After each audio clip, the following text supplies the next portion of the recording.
After 70, life feels different, doesn't it? You've seen decades of change. You've raised children, built families, worked hard, loved deeply, and maybe even lost more than you thought you could bear. But here's the truth. After 70, the way we see family changes, and sometimes it's not what we expected. Today I'm going to share 5 harsh truths about family that nobody really prepares us for. They might sting at first, but I promise, once you see them clearly, you'll carry less disappointment, more peace, and maybe even more love. So stay with me till the very end, because truth number 5, that one changes everything. Harsh truth number 1. Family grows apart. Young families are close, aren't they? Holidays filled with laughter, birthday cakes with candles, a table too crowded with chairs, and maybe even kids running through the living room while someone yells, "Don't spill the juice on the carpet." But after 70, something changes. You start noticing it slowly. The phone rings less. The calendar that used to be packed with visits, parties, school plays, it gets a little emptier. The house feels quieter, not in a peaceful way, but in a way that makes the clock tick a little louder. Children grow. They have careers, responsibilities, problems of their own. Grandchildren, oh, they love you, but they're busy. They've got school, sports, friends, social media, jobs. Life moves fast for them, while for you, time feels different. And suddenly, family feels distant. Now, let me be clear. It's not that they don't love you. It's that life, in its natural way, pulls people apart. And here's the harsh truth. Closeness fades unless both sides fight to keep it alive. Think back for a moment. When was the last time you reached out first? When was the last time you picked up the phone and said, "Hey, just wanted to hear your voice"? You see, sometimes we wait for the call. We sit by the phone hoping it'll ring. And when it doesn't, we feel forgotten. But maybe, just maybe, it's not that they forgot. Maybe they're waiting too, waiting for a sign that you still want to talk. And let me tell you, those little calls, those short visits, even just a simple text, those things matter more than you realize. Don't take their distance as rejection. Don't let silence turn into resentment. Think of it as a reminder. Relationships, whether you're 20, 40, or 70, must be nurtured. They don't water themselves. You know what family is like? It's like a rope, strong, but only if someone keeps holding on. Let go long enough, and the rope slips away. But if even one person decides to hold that rope, to send the message, to make the call, the connection can stay alive. So let me lean in here and ask you, honestly, have you felt this? That family drifts apart unless someone holds the string? If you have, you're not alone. Every person over 70 I've spoken to tells me the same thing. The distance creeps in quietly. And if you don't fight for connection, one day you wake up and realize your family lives in the same world, but a different life. But here's the hope. You still have the power to keep the rope from snapping. Maybe you won't talk every day, maybe not every week. But as long as you keep reaching out, you keep reminding them, I'm still here, and I still want you close. Because at the end of the day, distance only wins if nobody tries. Harsh truth number 2. Respect isn't automatic. When you were younger, respect came with the title. Father, mother, provider, elder. It was built in. People looked at you and knew your role. They listened because of what you represented, not just what you said. But now, after 70, things feel different. You might sit in a family conversation and notice decisions are being made without you. Plans for holidays, finances, even where someone should live. And suddenly, your opinion is brushed aside. You start feeling invisible. And here's the harsh truth. Respect doesn't automatically come with age anymore. Not in today's world. It has to be earned, even from our own children. That stings, doesn't it? After everything you've done, every sacrifice, every night awake worrying, every dollar saved, and yet, somehow, you find yourself fighting to be heard in your own family. But let me tell you this, you are not powerless. Respect today is earned in a different way. It's not about demanding it or reminding them of what you've done. It's about showing up in the present moment. How do we do that? by staying engaged, by showing wisdom not as control, but as guidance, by asking questions before we give advice, by listening as much as we want to be heard. Think about this. If we only talk at them, they tune out. But if we listen, if we show curiosity, if we speak from a place of sharing rather than lecturing, they lean in. They remember, oh yes, this person has lived through things I haven't. This voice matters. Here's the key. When people stop listening to you, it's not because your words have no value. It's because they've forgotten you still have a story to tell. And silence? Silence teaches them to forget faster. So don't go quiet. Don't fold your hands and say, no one listens to me anymore. Keep speaking. Keep sharing. Share the lessons that only you have. Tell them what it felt like to raise a family on little and still make it work. Tell them what real struggle looks like so they don't take comfort for granted. Tell them the mistakes you made so they don't repeat them. Because here's the truth, wisdom fades when it's not spoken. And if you go quiet, the next generation loses something priceless. Let me ask you, have you ever been in a room where you spoke and nobody even turned their head? That feeling of being invisible, like you don't matter anymore? I know it hurts, but the way back is not to demand, respect me. The way back is to remind them why your voice matters, to keep telling your story, to stay engaged, not bitter. Because when you do that, when you stay alive in the conversation, you'll notice something. People start listening again. Respect after 70 is not automatic, but it can still be powerful when it's earned through presence, patience, and the courage to keep speaking. Harsh truth number 3. Love isn't always equal.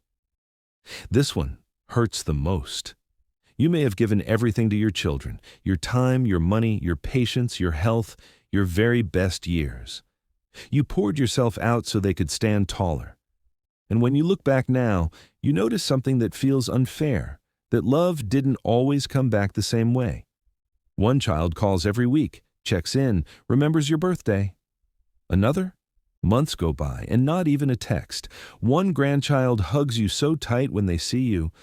Another waves with one hand while their eyes are already glued back to their phone. And it stings, doesn't it? That love isn't always equal. Here's the harsh truth. Family love doesn't come in neat, even slices. It's not divided fairly, and expecting it to be equal only sets us up for disappointment and heartbreak. But here's where the shift comes in. What if, instead of asking, why don't they love me like I loved them, we asked, where is love showing up for me right now? Because love, my friend, may not always come from where you expect it. Sometimes it sneaks in through the back door. It might be the kind neighbor who takes your trash can in when you forget, the friend at church who saves you a seat every Sunday, the nurse who notices when you're quiet and asks, are you okay today? These gestures, small as they may seem, are love too, and sometimes they're the truest kind, because they are not given out of duty, not because of shared blood, but freely, from the heart. Let me tell you a story, one I've heard more times than I can count. An elderly mother once said, I raised 4 children. I thought in my old age I'd have 4 times the love, but instead, I get most of it from one. And you know what? I stopped waiting for the others. I started cherishing the one who shows up. That's wisdom.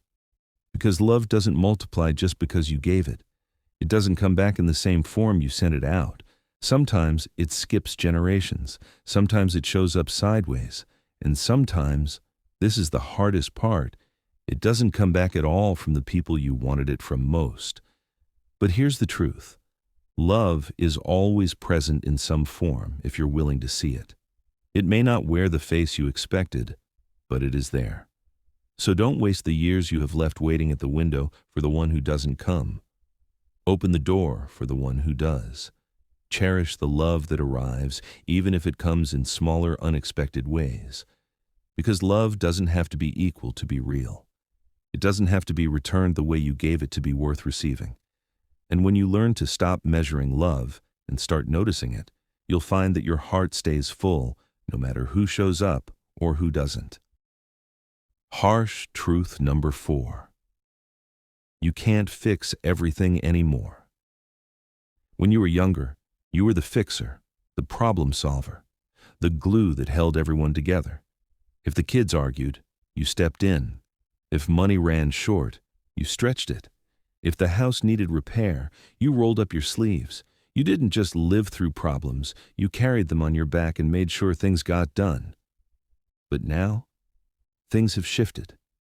You see the family drama, the arguments, the money troubles, and your heart still wants to step in, to patch things up, to smooth it over, to take away the pain, but then you realize you can't fix everything anymore. And that, my friend, is not weakness. That is wisdom. Because here's the truth. Life teaches us, slowly and sometimes painfully, that letting go is often the most powerful thing we can do. Think about it. When you step back, what happens? You give others the chance to figure it out. You give your children, your grandchildren, the room to grow, to fail, to learn. And isn't that how you learned when you were their age? By stumbling, by struggling, by picking yourself back up again? When you stop fixing everything, you actually give a gift, the gift of responsibility. And yes, sometimes you'll watch them fall. Sometimes you'll see them make the exact mistake you warned them about. And that hurts, doesn't it? But here's the question. Is it your burden to carry anymore? Or is it theirs? Because at 70, peace is worth more than proving a point. You don't have to attend every argument you're invited to. You don't have to solve every problem placed in front of you. You don't have to carry chaos that was never yours to begin with. Instead, you get to ask yourself one powerful question every time family conflict knocks at your door. Do I need to carry this? Or can I set it down and keep my peace? Imagine this. You're holding a heavy bag. Inside are all the worries of your children, the choices of your grandchildren, the arguments that don't even belong to you. That bag gets heavier every year. And one day, you realize you don't have to carry it anymore. You can put it down. You can walk lighter. And that's what wisdom looks like in these years. Because here's something most people don't tell you. Peace is not something you stumble into. Peace is something you protect. So let them argue. Let them wrestle with money. Let them make mistakes. You've already done your share of fixing. Now you get to rest. You get to choose peace over chaos, serenity over control. And the beautiful part? Sometimes when you step back, they actually step up. They grow because you allowed them the space to do it. So next time you feel that urge to dive in, to fix, to smooth everything over, pause. Ask yourself again, do I need to carry this, or can I set it down and keep my peace? And if the answer is peace, choose peace every time. Harsh truth number 5. Family doesn't always mean blood. And now, the biggest truth of them all. After 70, you realize something shocking. Family is not always blood. Some of the people who show up the most, who care the most, who give you laughter and comfort, they may not share your last name. And some of the people who share your blood, they may be strangers. But here's the beautiful part. Family is whoever shows up with love. At this stage of life, you don't need to chase after those who forgot you. You can build your circle with those who truly care. A lifelong friend, a neighbor, even the younger ones who treat you with respect. Family isn't who you're born with, it's who walks with you, especially in these years. So now you know the 5 harsh truths. Yes, they're hard. Family grows apart. Respect isn't automatic. Love isn't always equal. You can't fix everything. And family isn't always blood. But here's the secret. They don't have to be depressing. They can set you free. Free to love without expectation. Free to let go of disappointment. Free to surround yourself with real connection, however it comes. And maybe, just maybe, the rest of your life can be lighter, freer, and filled with more peace than you ever imagined. If this spoke to you, don't leave just yet. Share this video with someone who might need to hear it, and in the comments, tell me, which truth hit home for you the most? Because if there's one thing I know, we may be older, But we are not done teaching, not done sharing, and not done living.